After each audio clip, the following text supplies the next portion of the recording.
Hello students, good morning.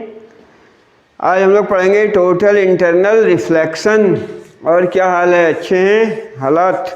हाँ चलिए, अच्छा है। स्वस्थ रहें, मस्त रहें, पढ़ाई करते रहें, है ना। तो आज हम लोग एक नया कंसेप्ट लेंगे, that is total internal reflection. जैसे मान लिया एक सरफेस है, ये सरफेस, इसके नीचे वाटर है। फॉर एग्जांपल मान लिया वाटर है या कोई अनदर मीडियम है, और ये मीडियम डेंसर मीडियम है, ठीक है। दिस मीडियम इज डेंसर, ये डेंसर मीडियम है। और जो ऊपर का मीडियम है दैट इज रेरर मीडियम, है ना। मान लो जैसे ये एयर है तो ये वाटर है, ये एयर है तो ये ग्लास है ना, लाइक दैट। तो दो मीडियम है, डिफरेंट मीडियम, डेंसर मीडियम इस लाइन के नीचे, ऊपर है रेरर मीडियम। और यहाँ कोई ऑब्जेक्ट रखा है लाइक दैट, ठीक है, ये कोई ऑब्जेक्ट है, ठीक है। अब अगर यहाँ से देखा जाए, ऊपर से देखना है इसको, है ना, तो ऑब्लिकली जब देखेगा, मानो यहाँ से देख रहा है तो रे यहाँ पर आएगी, है ना। चलिए स्मार्ट, ये आएगी, यहाँ से रेज आएगी लाइक दैट, दिस, ठीक है। और इस पॉइंट पर नॉर्मल एक ड्रॉ कर लो, इस पॉइंट पे नॉर्मल ड्रॉ किया लाइक दैट, है ना। तो यहाँ से रेज आ रही है, यहाँ एरो बना दिया अपन ने। बात समझ में आई कि ये जो है बाउंड्री है सेपरेटिंग द टू मीडिया। ऊपर रेरर मीडियम है, नीचे डेंसर मीडियम है, और इस डेंसर मीडियम में कोई ऑब्जेक्ट है, मान लो कॉइन है, कुछ भी है, और इसको देखा जा रहा है ऊपर से रेरर मीडियम से। रेरर मीडियम से जब देखेंगे इसको, यहाँ से मान लो कोई देख रहा है व्यूअर, तो लाइट यहाँ से जाएगी। किसी ऑब्जेक्ट को अपन देखते कैसे हैं, लाइट वहाँ से रिफ्लेक्ट होकर हमारी आंखों में आती, तो लाइट इस ऑब्जेक्ट से यहाँ जाएगी, यहाँ पर इंसिडेंट होगी, और अगर सीधा जाती तो यूँ चली जाती। बट अब क्या होगा, चूँकि जा रही है लाइट डेंसर टू रेरर, तो अवे फ्रॉम द नॉर्मल, इसलिए इंसिडेंट रे खींचा और उस पर नॉर्मल ड्रॉ कर देना अपने को ना। ओरिजिनल पाथ तो इसका ये था, इस डायरेक्शन में जाती लाइक दैट, ठीक है। बट अब जो है लाइट, ये नहीं हुआ, थोड़ा गलत हो गया, है ना।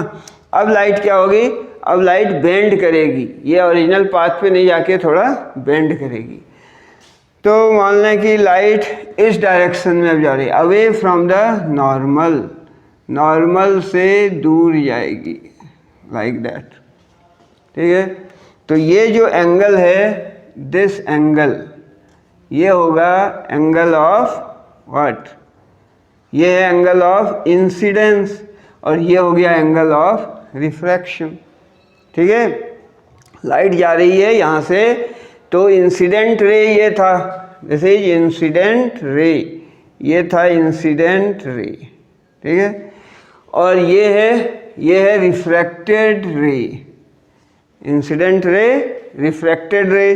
तो ये जो एंगल है, इंसिडेंट रे जो नॉर्मल से बनाएगा एंगल ऑफ इंसिडेंस, रिफ्रैक्टेड रे जो नॉर्मल से बना रहा है, that angle is called angle of refraction, ठीक है। यहाँ से देखने वाले को यूं लगेगा, यूं यहाँ से देख रहे हैं, है ना, लाइक दैट, तो इस डायरेक्शन में दिखेगा। ऑब्लिकली अगर देख रहा है, अगर सीधा देखेगा तो सीधा, अगर व्यूअर है यहाँ पे परपेंडिकुलर नॉर्मल, नॉर्मल देखने पर ये यहीं पर दिखेगा। बट थोड़ा सा हट के देखना है तो फिर इस डायरेक्शन में, यानी लाइट उसको लगेगी यहाँ से आ रही है, क्लियर। अब जो जो डिस्टेंस बढ़ता जा रहा है, उधर जाते जा रहा है व्यूअर, मान लो इस पॉइंट पे आ गया, है ना, इस पॉइंट पे आ गया, तो इंसिडेंट रे अब यूं हो गया, ठीक है। और यहाँ पे अब नॉर्मल ड्रॉ कर दो लाइक दैट, तो ओरिजिनल पाथ तो उसका यूं होता, ओरिजिनल पाथ इस डायरेक्शन में होता, यहाँ पर ओरिजिनल पाथ दिखाना तो यूं हो जाता, है ना। बट रिफ्रैक्ट हुई, बेंड हुई। अब यहाँ पर क्या हुआ, इंसिडेंट रे ये है, दिस इज इंसिडेंट रे, और ये जो एंगल है ये हो गया एंगल ऑफ इंसिडेंस। मान लें ये आई डैश है, तो इसके करस्पॉन्डिंग अब आर डैश जो होगा वो चेंज होगा, एंगल ऑफ इंसिडेंस बढ़ गया, यहाँ से देखने पर एंगल ऑफ इंसिडेंस बढ़ गया, तो एंगल ऑफ रिफ्रैक्शन भी बढ़ेगा, एंगल ऑफ रिफ्रैक्शन भी बढ़ जाएगा। मान लें कुछ इस डायरेक्शन में हो गया, this is angle of refraction. तो ये जो एंगल है इसको मान लेते हैं आर डैश, ये जो एंगल है ये क्या हो गया आर डैश, ठीक है। इस एंगल का जो नाम है वो क्या होगा R dash. Angle of incidence बढ़ गया, आई से आई डैश का वैल्यू ज़्यादा है तो आर डैश भी ज़्यादा होगा, ठीक है। फिर यहाँ पर आ गए अपन, इस पॉइंट से अगर कोई देख रहा है, ये यहाँ से देख रहा था, अब यहाँ अगर आ गया तो उस केस में फिर एंगल ऑफ इंसिडेंस बढ़ जाएगा, एंगल ऑफ इंसिडेंस ये हो गया, है ना। अब यहाँ नॉर्मल ड्रॉ करना है अपने को, दिस पॉइंट, ठीक है। अब ये ओरिजिनल पाथ तो उसका यूँ होता, कुछ सीधा जाती लाइट, तो मान लो यूँ इस डायरेक्शन में ओरिजिनल पाथ, लेकिन अब बेंड करेगी लाइट, तो एंगल ऑफ इंसिडेंस पहले देखो, ये जो एंगल है इसको नाम दे दिया आई डबल डैश, आई डैश से ये बड़ा होगा एंगल, तो एंगल ऑफ रिफ्रैक्शन और ज़्यादा होगा, एंगल ऑफ रिफ्रैक्शन और कुछ ज़्यादा होगा, मतलब इस डायरेक्शन में आ गया, तो ये हो गया angle of refraction, that is R double dash. I के करस्पॉन्डिंग आई डैश के corresponding R dash, I double dash के करस्पॉन्डिंग आर डबल डैश, यानी एंगल ऑफ इंसिडेंस बढ़ता जा रहा है तो एंगल ऑफ रिफ्रैक्शन भी बढ़ता जा रहा है, ठीक है। अब एक ऐसा सिचुएशन आएगा, मान लो यहाँ से अगर देख रहा है और दूर हो गए लाइक दैट, यूँ, तो यहाँ पर पहले नॉर्मल ड्रॉ करते हैं, नॉर्मल ड्रॉ किया, ठीक है।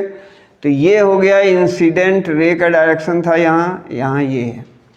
अब देखो एंगल ऑफ इंसिडेंस यहाँ पर और बढ़ गया, एंगल ऑफ इंसिडेंस ये बढ़ गया, है ना, ये आई डबल डैश से भी ज़्यादा है, और इस केस में अब ये जो एंगल बन रहा है, दिस एंगल, ये एंगल ये हो गया 90, मान लें एंगल ऑफ रिफ्रैक्शन हो गया 90, बढ़ता जा रहा है। एंगल ऑफ इंसिडेंस के बढ़ने से एंगल ऑफ रिफ्रैक्शन भी बढ़ेगा, so that the ratio remains constant, sine I by sine R constant होगा, है ना। ये डेंसर से रेयर जा रही है तो टुवर्ड्स द नॉर्मल नहीं मुड़ेगी, अवे फ्रॉम द नॉर्मल मुड़ेगी। तो ये था आई आर, यहाँ पर आई और बढ़ गया, यहाँ आ गए आई का वैल्यू और बढ़ गया, यहाँ आ गए आई का वैल्यू इतना हो गया कि करस्पॉन्डिंग जो एंगल ऑफ रिफ्रैक्शन का वैल्यू है ये 90 हो गया। तो ये स्पेशल केस है, इस आई को बोलेंगे आई सी, आई सी मतलब क्रिटिकल एंगल। ये जो एंगल ऑफ इंसिडेंस है for which the angle of refraction becomes 90 degree, तो इस एंगल ऑफ इंसिडेंस को बोलते हैं क्रिटिकल एंगल। इसको IC से रिप्रेजेंट करते हैं या C से रिप्रेजेंट करते हैं या फिर थीटा C से भी रिप्रेजेंट करते हैं। So this is the critical angle. What is critical angle? Critical angle is the angle of incidence for which the angle of refraction becomes 90 degree. ठीक है, ये क्रिटिकल एंगल का डेफिनेशन है कि critical angle is that angle of incidence for which the angle of refraction becomes 90। अब जो refracted रे है वो ऑलमोस्ट पैरेलल ग्रेज कर रही है सरफेस को, रिफ्रैक्टेड रे ग्रेज कर रही है।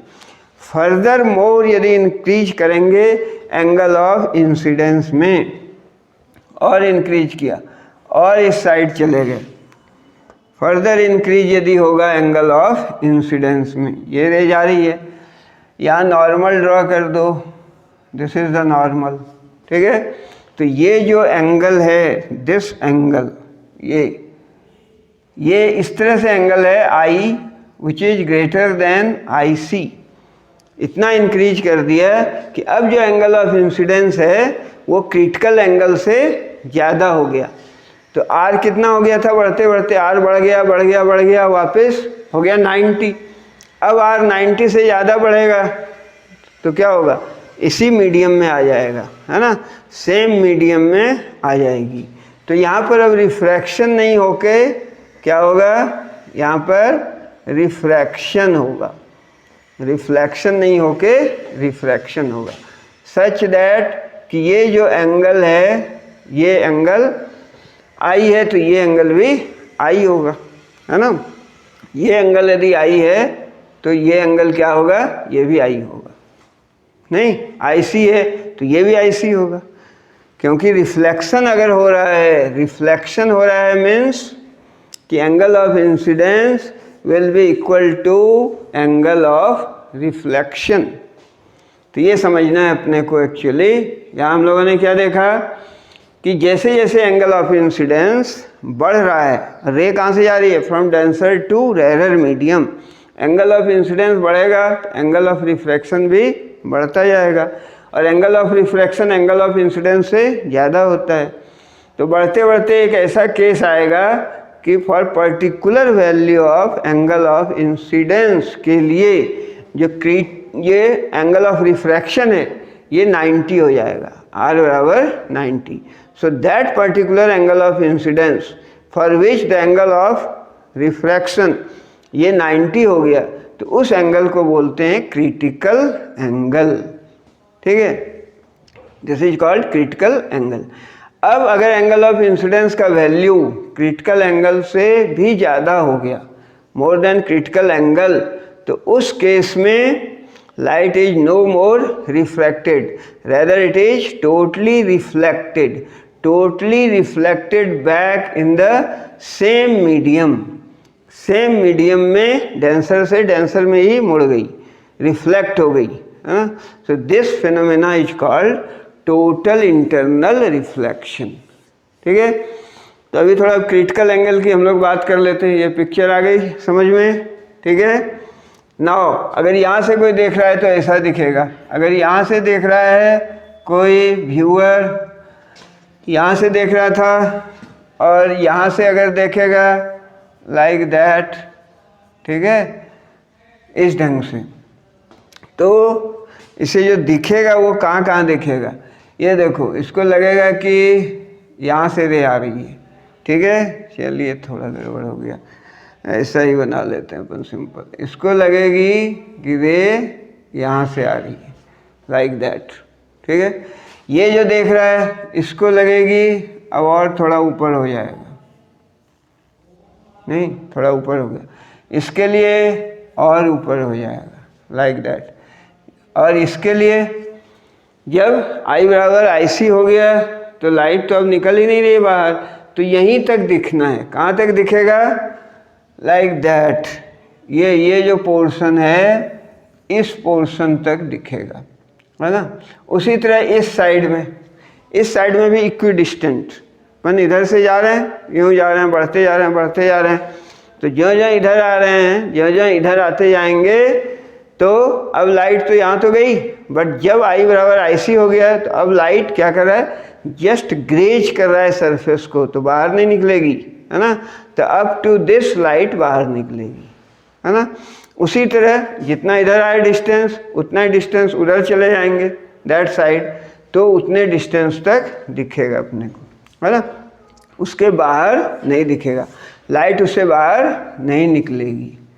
ठीक है, जो अपन दूर होते जा रहे हैं, ये इमेज उसको लगे यहाँ से आ रहा है, बट फाइनली जब यहाँ आ गए तो फिर लाइट नहीं निकलेगा, उसे दिखना बंद हो जाएगा, है ना। जैसे तूने कोई बकेट लिया, उसमें पानी है, पानी भर दिया, सिक्का रख दिया, तो पास में जाएंगे तो सिक्का दिखेगा, थोड़ा दूर आएंगे तो दिखेगा, और दूर आएंगे दिखेगा, थोड़ा ऊपर होता जाएगा, और दूर आएंगे दिखेगा। एक कंडीशन ऐसा होगा कि जहाँ से दिखना बंद हो जाएगा। ठीक है, तो ये जो क्रिटिकल एंगल है, अब इसके बारे में हम लोग थोड़ी बात करेंगे, है ना। तो इसको हटा देते हैं, नोट डाउन कर लिया होगा, सारे हट गए, चलो ठीक है ना। अब हम लोग बात करेंगे क्रिटिकल एंगल की, क्रिटिकल एंगल, और डायग्राम बनाया हुआ है बुक में, कॉपी में भी है तेरे, नोट डाउन कर लिया। व्हाट इज क्रिटिकल एंगल, है ना। तो यहाँ हम लोगों ने डिस्कस किया, अभी डायग्राम है, लाइट जा रही है इस मीडियम में, इसको μ1 बोल दिया। स्नेल्स लॉ ऑफ रिफ्रैक्शन कहता है μ1 sin I is equal to μ2 sin R। μ1 sin I is equal to μ2 sin R। ये पढ़ा था अपन ने, स्नेल्स लॉ ऑफ रिफ्रैक्शन है। यहाँ से देखो, फर्स्ट मीडियम थी डेंसर मीडियम, जिसका रिफ्रैक्टिव इंडेक्स था, तो ये तो μ1 हो गया, इसको म्यू बोल देते हैं या μ1 रहने देते हैं, ठीक है। μ1 sin I का वैल्यू कितना हो गया था, क्रिटिकल एंगल के केस में देख रहे हैं। क्रिटिकल एंगल क्या है, I बराबर IC, इसलिए IC से लिखना ज़्यादा अच्छा है, क्योंकि अपने को समझ में आता है actually critical angle is angle of incidence है ये, ठीक है। तो μ1 sin I का वैल्यू हो गया IC, तो μ1 sin IC is equal to second medium का μ2 sin R कितना हो गया था, जब I बराबर IC होगा तो R बराबर 90 होगा। क्लियर।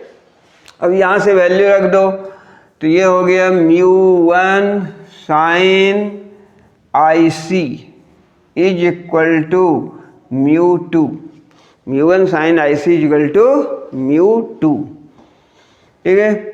अब इस पोर्शन को हटाएं, थोड़ा सा स्पेस बनाएं, दिस मच, ठीक है। अब यहाँ से लिख सकते हैं what, sin IC is equal to sin of IC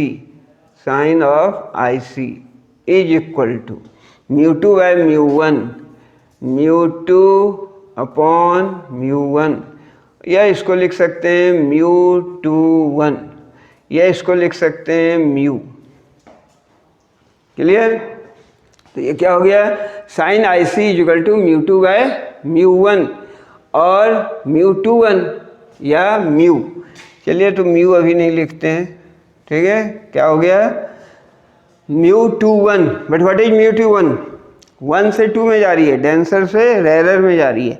actually refractive index, relative refractive index अपन लिखते हैं, refractive index of denser medium with respect to rare medium, है ना। तो एक्चुअली हम लोगों को लिखना क्या है, दिस इज, इसको लिख सकते हैं अपन 1 अपॉन μ12, ऐसा लिख सकते हैं, सोचो, लिख सकते हैं μ21 इज इक्वल टू 1 अपॉन μ12, क्योंकि अपने को रिफ्रैक्टिव इंडेक्स डेंसर मीडियम का देखना है ना। तो डेंसर मीडियम का refractive index 1 with respect to 2, तो μ12 लिखना है, ठीक है। चलिए, अब इस पार्ट को हटा देते हैं, सॉरी, ये पार्ट हटा दिया, ठीक है। अब अपने पास रिजल्ट आ गया ये, sine IC equal to sine of IC is equal to 1 upon mu, ये रिजल्ट आ गया। यहाँ क्या है, डेंसर मीडियम 1 था, 1 से 2 में जा रही है, तो refractive index of denser medium with respect to rare medium. इस फार्मूले में जो म्यू है एक्चुअली ये है μ12, डेंसर मीडियम का refractive index with respect to rare. तो sine IC equal to 1 by mu, ये रिलेशन है critical angle and refractive index के बीच। और साइन में अगर एंगल बढ़ता है, IC का वैल्यू बढ़ेगा तो साइन बढ़ेगा, यानी IC अगर बढ़ता है तो साइन IC बढ़ेगा, यानी IC के बढ़ने से क्या होगा, इन्वर्सली प्रोपोर्शनल है, यानी म्यू यदि कम होगा तो IC ज़्यादा होगा, रिफ्रैक्टिव इंडेक्स कम होगा तो क्रिटिकल एंगल ज़्यादा होगा, ठीक है। और रिफ्रैक्टिव इंडेक्स ज़्यादा होगा तो क्रिटिकल एंगल कम होगा, है ना। तो mu equal to 1 upon sine IC, ये रिजल्ट मिला अपने को, mu is equal to 1 upon sine IC।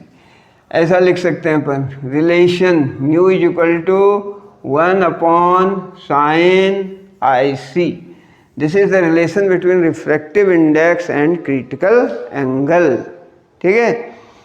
और फिर क्रिटिकल एंगल के लिए जैसे यहाँ देखा mu, sine I C is inversely proportional to mu है, sine of I C is inversely proportional to mu and mu is inversely proportional to lambda.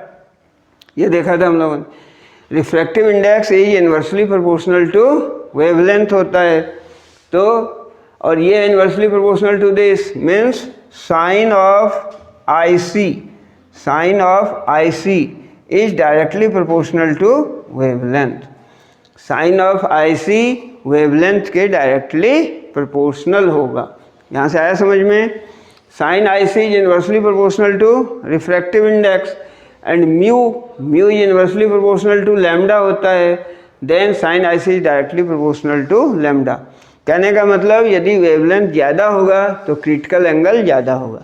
जैसे VIBGYOR pattern में यदि देखें, विबग्योर है ना, विबग्योर, इसमें रेड का वेवलेंथ सबसे ज़्यादा होता है, तो रेड का वेवलेंथ ज़्यादा होता है, वेवलेंथ ऑफ रेड ये सबसे ज़्यादा होता है, ये ज़्यादा होगा वेवलेंथ ऑफ वायलेट के। इसका 700 नैनोमीटर होता है, इसका 400, तो वेवलेंथ रेड का सबसे ज़्यादा है इस विबग्योर पैटर्न में।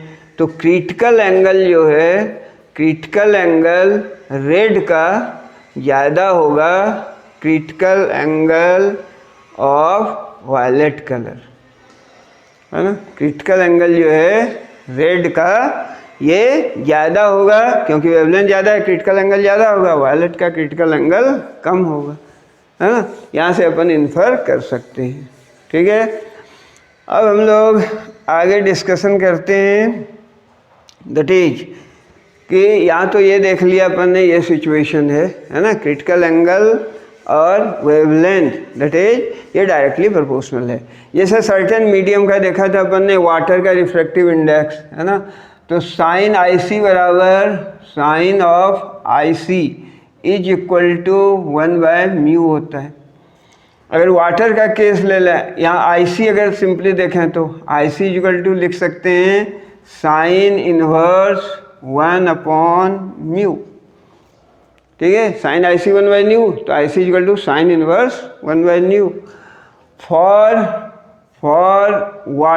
वाटर के लिए देखें तो साइन इनवर्स, और वाटर का रिफ्रैक्टिव इंडेक्स होता है 4/3, तो 1/μ यानी 3/4, और इसका वैल्यू होता है 49 डिग्री। तो क्रिटिकल एंगल का वैल्यू वाटर के लिए 49 डिग्री होता है, ठीक है। क्रिटिकल एंगल फॉर ग्लास के लिए अगर लिखेंगे तो ये हो जाएगा साइन इनवर्स 1/μ, 1 ग्लास का होता है 3.2, 3/2, 1.5 हो गया, और इसका जो वैल्यू होगा 3/2, 1.5, इसका वैल्यू आएगा 42 डिग्री, ठीक है। उसी तरह यदि क्रिटिकल एंगल डायमंड का देखना है तो डायमंड का जो क्रिटिकल एंगल होगा साइन इनवर्स 1/2.54, 2.4, तो ये बराबर आएगा 24 डिग्री, है ना। तो क्रिटिकल एंगल डायमंड का, तो यहाँ अपन क्या देख रहे हैं इस एग्जाम्पल में कि रिफ्रैक्टिव इंडेक्स वाटर का सबसे कम है और डायमंड का सबसे ज़्यादा है, तो क्रिटिकल एंगल वाटर का सबसे ज़्यादा होगा और डायमंड का सबसे कम होगा, ठीक है। तो ये सारे डिस्कशन इसमें थे। और इसके बाद हम लोग देख रहे हैं टोटल इंटरनल रिफ्लेक्शन का फिनोमेना देखा था।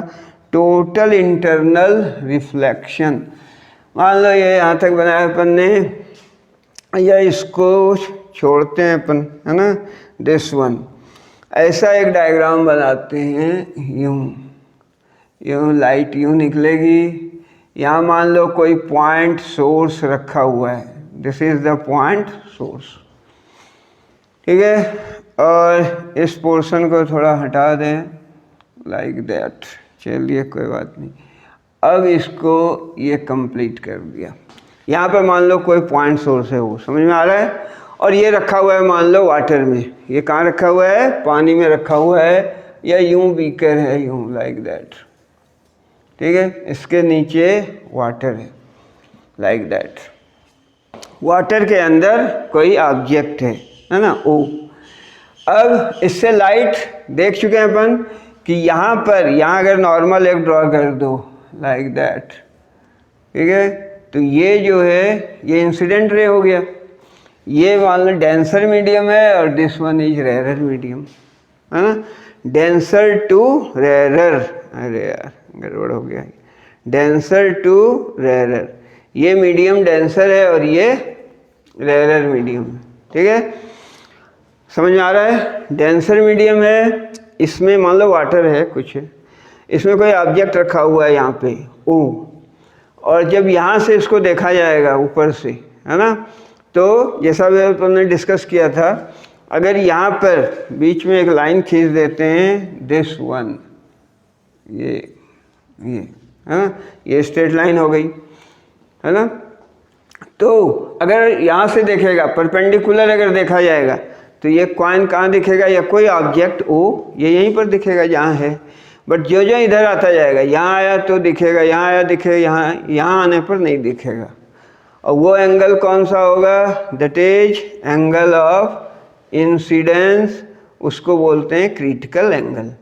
यदि क्रिटिकल एंगल का केस हो गया, बात समझ में आ रही है, ऐसा प्रॉब्लम भी दिया हुआ है अपने बुक में कि ऑब्जेक्ट रखा हुआ है पानी में, रेरर मीडियम से देख रहे हैं, तो लाइट मान लो यहाँ तक आई, यहाँ से दिखेगा, यहाँ दिखेगा, यहाँ दिखेगा, इसके बाहर इधर भी नहीं दिखेगा, इधर भी नहीं दिखेगा।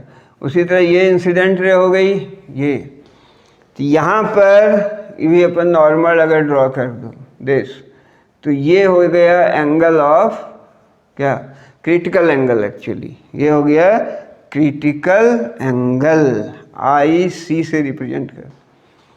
समझ आ रही बात, यहाँ से रे जाएगी, जब आई बराबर आई सी हो जाएगा तो angle of refraction, angle of refraction कितना हो जाएगा, 90, ठीक है। So that angle of incidence is called critical angle.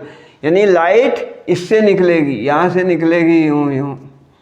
अगर इसको आर मान लिया, रेडियस है इसका, इसको कुछ नाम दे दो ए, ये पॉइंट बी है, ये पॉइंट सी है, ठीक है।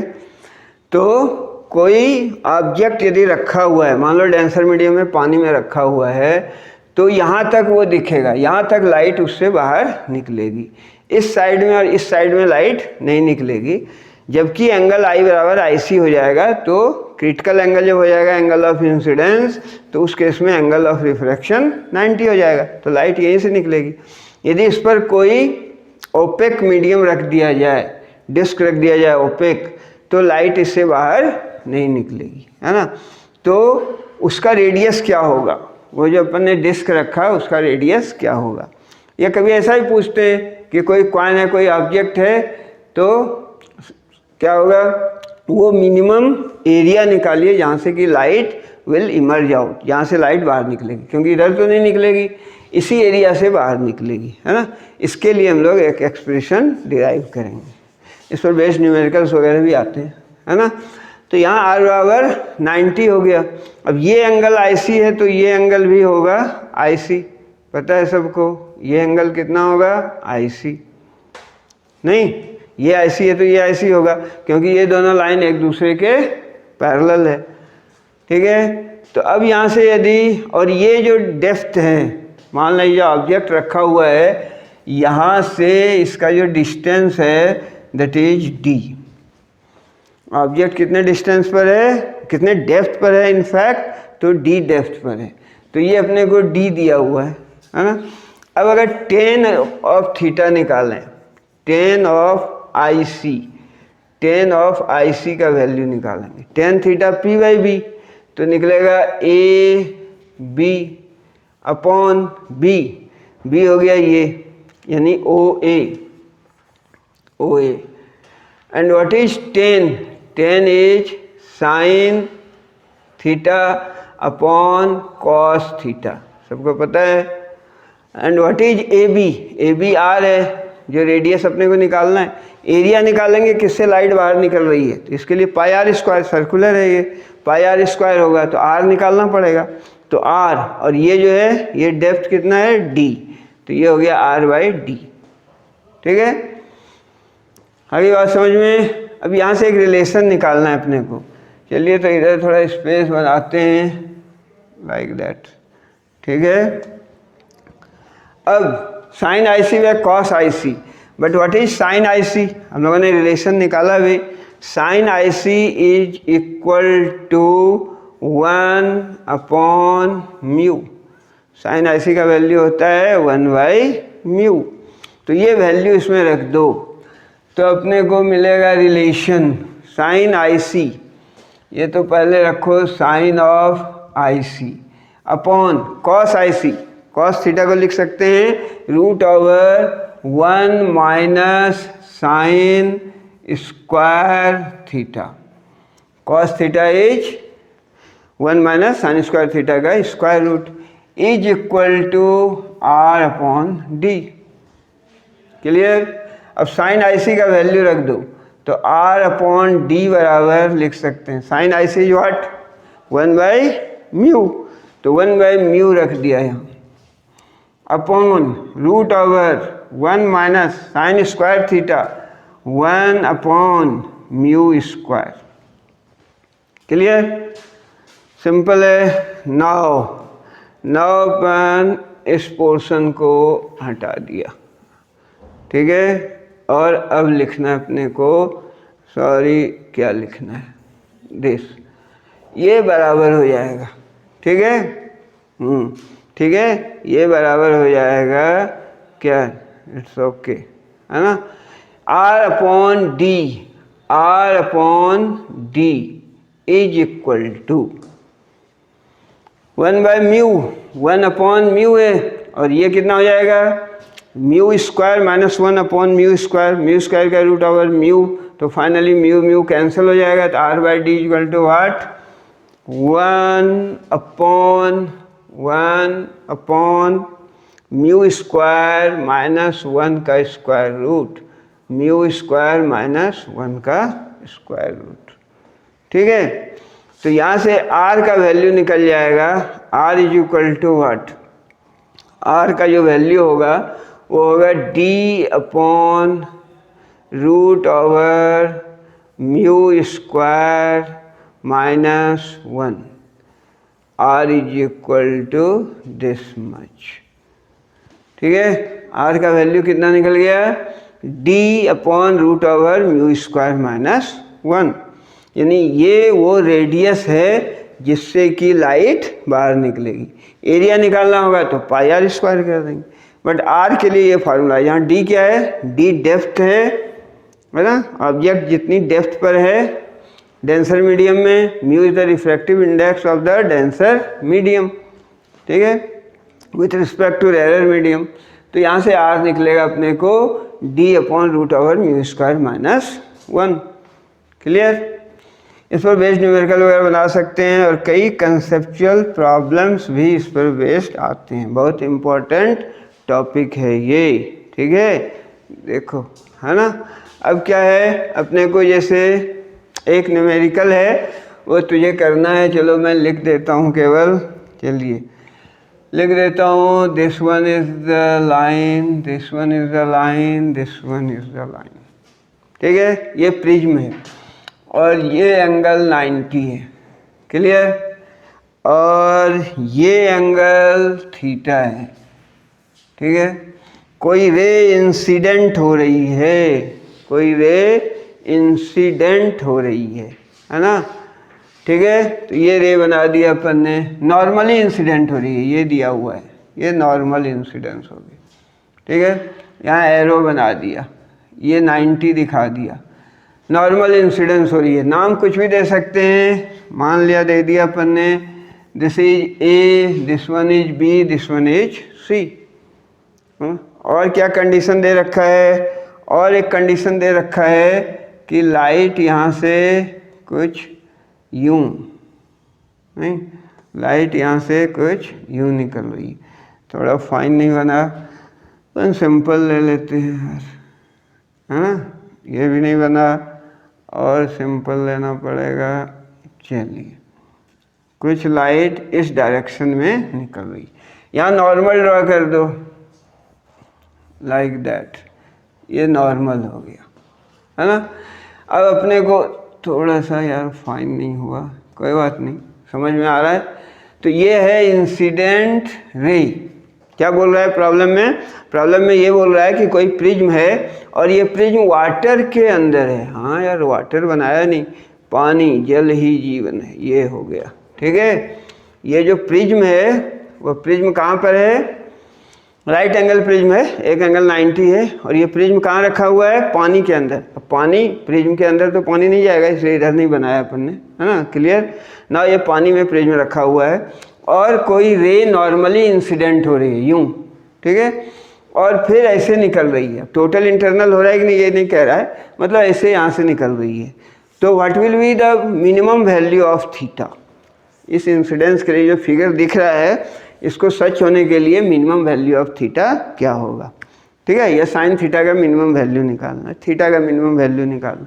तो ये तुझे करना है, हिंट में दे देता हूँ। चलो ये 90 हो गया एंगल है, ये थीटा है, तो ये एंगल कितना होगा? 90 डिग्री माइनस थीटा होगा, ठीक है। और ये इस पर परपेंडिकुलर है, तो ये एंगल कितना होगा? थीटा होगा, है ना। अब क्या हो रहा है? लाइट यहाँ आ रही है, नॉर्मली आ रही है तो डेविएशन नहीं होना है, बट यहाँ लाइट जा रही है ग्लास से वाटर में, तो निकली नहीं, रिफ्रैक्शन नहीं हुआ, इधर मुड़ गई। यानी अब कह सकते हैं अपन कि हो रहा है टोटल इंटरनल रिफ्लेक्शन। और टोटल इंटरनल रिफ्लेक्शन होने के लिए क्या होना चाहिए? I must be greater than I C. तो ये जो थीटा का वैल्यू है, ये आई है, ये थीटा निकला ना, ये थीटा है तो ये भी थीटा निकला ज्योमेट्री से।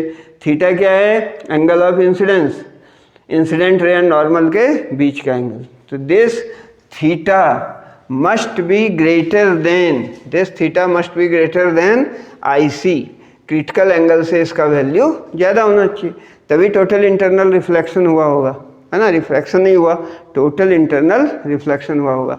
अब साइन का लगा देना relation, sine theta must be greater than और equal to sine of I C. फिर यहाँ से निकल जाएगा sine theta must be greater than equal to sine I C. कितना होता है? और यहाँ रिफ्रैक्टिव इंडेक्स दिया होगा, वाटर का 4/3 और ग्लास का 3/2, ठीक है। तो यहाँ से साइन आई सी क्या होगा? 1/μ, 1/μ, mu of what? Denser medium, यानी ग्लास का विथ रिस्पेक्ट टू वाटर, ठीक है। तो यहाँ से इसको सॉल्व कर लेना है। थोड़ा सा और देख लेता हूँ, दिस वन को इरेज किया, है ना। तो यहाँ sine theta must be greater than और इक्वल टू, और इसको लिख सकते हैं अपन म्यू ऑफ क्या? Mu of water with respect to glass, यानी it will imply sine theta must be greater than equal to mu of water upon mu of glass, mu of water upon mu of glass, that is sin of theta must be greater than or equal to mu of water 4/3, mu of glass कितना था? 3/2, ठीक है।